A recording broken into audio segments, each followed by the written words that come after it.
எல்லாருக்கும் வணக்கம். ஃபர்ஸ்ட் டைமாக இவங்க 3 பேரும் ஒரு ஈவெண்ட்டுக்கு வந்ததேன்னு நினைக்கிறேன். இல்லை அப்படி இருக்கும்னு நினைக்கிறேன். ரொம்ப எனக்கு fill with lot of gratitude and இவங்க எல்லாருக்குமே. அண்ட் அஃப்கோர்ஸ் இவங்களை சப்போர்ட் பண்ண அந்த இனிஷியல் ஸ்டேஜில் சப்போர்ட் பண்ண ஆடியன்ஸுக்கும் ரொம்ப ரொம்ப நன்றி. இந்த அட்டகத்திக்கு முன்னாடி எனக்காக என்னை கூட்டிகிட்டு போய் ப்ரொடியூசர்ஸ்க்கெல்லாம் என்னை இன்ட்ரடியூஸ் பண்ணி ரொம்ப ஓன் பண்ணி என்னோடய ஒர்க்கெலாம் காமிச்சு எப்படியாவது எனக்கு ஒரு படம் வந்துடணும்னு சொல்லி என் கூடயே தெரிஞ்சிட்டு இருந்தவர் தான் அகில உலக சூப்பர் ஸ்டார் சிவா அவர்கள். நாங்கள் ஒரு டீமில் கிரிக்கெட் விளையாடிட்டு இருந்தோம். அது ஆக்சுவலாக பேச்சு போட்டி தான், பேசுகிற டீம் தான் ஜெயிக்கும், அவர் டீம் ஜெயிக்கும் எப்போவுமே. செமையாக ஏமாற்றுவாங்க, இங்கே படிச்சு அங்கே படிச்சுன்னு சொல்லி. ஸோ எங்கள் டீம் நாங்கள் போய் ஒரு மேட்ச் விளையாட போனோம் அந்த YMCA கிரவுண்டில். அப்போ நாங்கள் தோற்ற மார்ஜின் அங்கே இருக்கிற ரெக்கார்டோட அதிகம். அந்த ஃபஸ்ட்டு பேட்டிங்கோட இது தோற்ற மார்ஜினே அதோட அதிகமாக இருந்தது. அவர் ஒரு பவுலர் கூப்பிட்டு வந்தார். இப்போ IPL வந்தது ஞாபகம் இருக்கா சிவா? ஸோ ஒரு CSK உள்ள மேனேஜ்மெண்ட்டில் இருக்கிற பவுலர்னு 39 ரன் கொடுத்தாரு அவர் ஒரு ஓவரில்.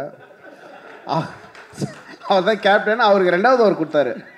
சாண்டி கரெக்டாக இருக்குன்னு அவர் அங்கேயே பிச் பண்ணப்பா, அவர் கிரீஸ்லேயே பிச் பண்ணார். ஸோ அந்த டைமில் நான் ரொம்ப டவுனாக அடிக்கடி நம்ம ஒரு பைப்போலாராக தான் இருக்கும். அஃப்கோர்ஸ் நம்ம வேறு ஒரு விஷயம் பண்ணியிருக்கலாமோ, இல்லை நம்ம அப்படி பண்ணலாம் வாய்ப்பு இல்லை. ப்ளஸ் நம்மளும் ஃபஸ்ட்டு படம் நல்லா பண்ணோம், அந்த மூட்லலாம் சுற்றிட்டு இருந்த ஒரு டைமு. அப்போ எனக்கு ரொம்ப ஆறுதல் சொல்லுவார். அண்ட் வீட்டில் போய் எங்கள் அப்பா அம்மாலாம் லைட்டாக ஒரு மாதிரி இதாகிட்டாங்க. என்னடா அவன் என்ன அப்படியே போயிடுவானா அப்படிலாம் சொல்லுவாங்க. இல்லைம்மா அவன் நல்ல மனசுக்கு அவனால் நல்லது நடக்கும், இந்த மாதிரிலாம் காமெடி பண்ணுவார் வீட்டில்.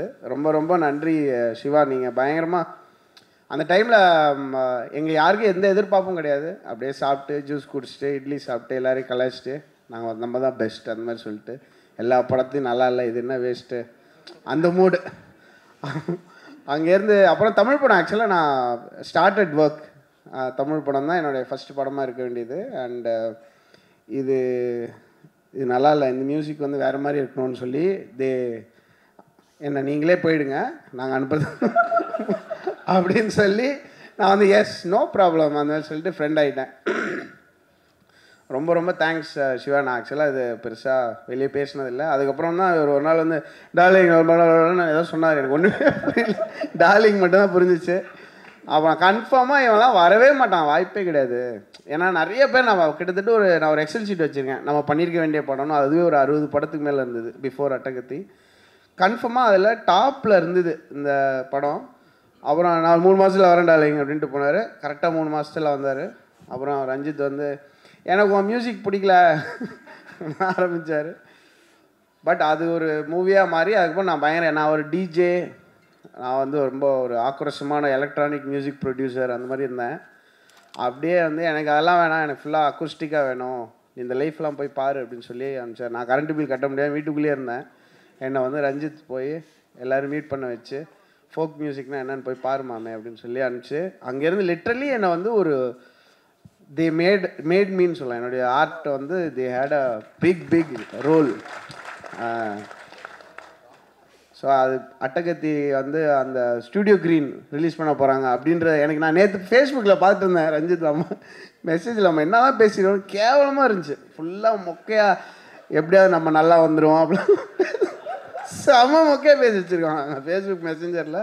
அதில் ஸ்டூடியோ க்ரீன் அப்படி வந்திருக்காங்க. Studio Green is a great company, they've done lot. நான் அப்படி தான் நான் அவருக்கு அடிச்சிருக்கேன். அப்படியா வா அப்படின்னு அந்த அன்றைக்கி ஞானவேல் சார் அதை பார்த்து அவங்க அதை வைபாகி அவர் ஊரில் நான் இருக்கேன், என் பொண்ணு என் கண்ணுக்கு அந்த மூடுக்கு போயிட்டார் சார். காலி, இதுக்கு மேலே ஒன்றுமே இல்லை. ஆமாம் 18 lakhs கொடுத்தீங்கன்னா முடிஞ்சு போதும் எனக்கு. நான் எப்படியாவது நம்ம பண்ணலாம் ரஞ்சித்லாம் நாங்கள் ஃபீல் பண்ணி அழுதுட்டு இருந்த டைம். அப்புறம் ஞானவேல் சார் லிட்ரலி இது ஸ்டார்டட் அ மூமெண்ட். இந்த கணட்டில் அவர் நிறைய பேச விரும்புகிறாரு. பட் ஓகே, ஒரு ஜாலியாக அது அப்படி தான் நடந்தது. பட் இது எல்லாமே ஒரு ஐகானிக் மூமெண்ட்ஸாக நான் பார்க்குறேன். ஏன்னா இந்த ஃபஸ்ட்டு 3 படம் எனக்கு ஃபார் செல்ஃபிஷ் ரீசன்ஸ் ஒரு கம்போசராக இந்த 3 டைரக்டர்ஸோட என்னுடைய ஃபஸ்ட்டு 3 படங்கள் இருந்ததுக்கு நான் ரொம்ப ரொம்ப ஹாப்பி. நான் எப்பயுமே ரொம்ப பெருமையாக அதை ஒட்டி பயணம். அதனால தான் இவ்வளோ நேரம் நான் பேசியிருக்கேன். இந்த ஆடியோ லான்ச்சில் நான் பேசுனதெல்லாம் மொத்தமாக எடுத்தால் இதோட கம்மியாக இருக்கும். So I was very very happy. And Karthik Subraj வந்தப்பையும் சரி, அப்புறம் நலன்லாம் எப்படின்னா அவரும் அவரோட ஃப்ரெண்டும் வருவாங்க.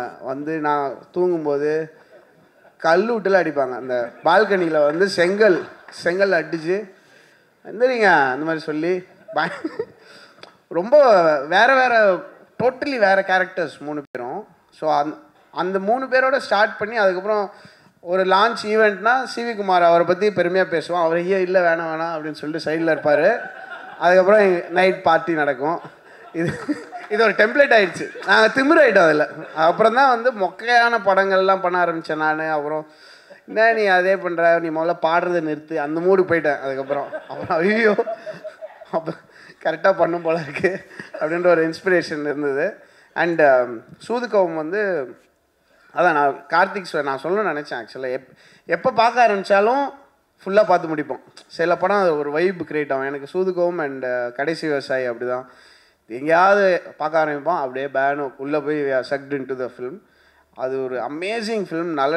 நான் வந்து எப்படின்னா அடுத்த படத்துக்கு நான் சொல்லியிருக்கேன், இன்னும் நெக்ஸ்ட் இந்த படம் முடிஞ்சு 7 monthஸில் ஆடியோ லான்ச், நான் பாட்டு ரிலீஸ் பண்ணிடுவேன், நீங்கள் ஸ்கிரிப்ட் எழுதிக்கோங்க, ஏதோ பண்ணிக்கோங்க, அந்த மாதிரி ஒரு லாக் பண்ணியிருக்கேன். நல்ல I want all of them to make lot of films. And Ranjith இனிமேல் நான் எடிஸ்டல்ட்டு நான் தான் பண்ணுவேன் உங்களுக்கு மியூசிக்கு. நான் வேறு யாரையுமே விட மாட்டேன். இது வந்து ஒரு கட்டளை. So I am very very glad to be working with these legends. And இந்த சூதுகவும் 2 டீம் லைவாக பர்ஃபார்ம் பண்ணாங்க. அது ரொம்ப ரேர் ஆகிடுச்சு. ஆடியோ லான்ச்னால் ஆக்டிங் தான். அந்த சாங்கை பயங்கரமாக பர்ஃபார்ம் பண்ண மாதிரி ஒரு ஆக்டிங் போடுவோம். அது இல்லாமல் அவங்க இந்த ஸ்டேஜில் வந்து வைல்டாக அதை லைவாக பர்ஃபார்ம் பண்ணி அதுக்குள்ளே ஒரு சில வேணாம்.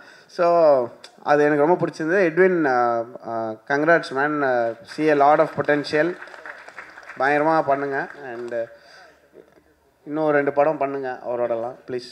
அது இதே மாதிரி இன்னும் 2-3 டைரக்டர்ஸ் ரெடி பண்ணி கொடுங்க. ரொம்ப ரொம்ப தேங்க்ஸ். அண்ட் சூதுகவும் 2 டீமுக்கு மனமார்ந்த வாழ்த்துக்கள்.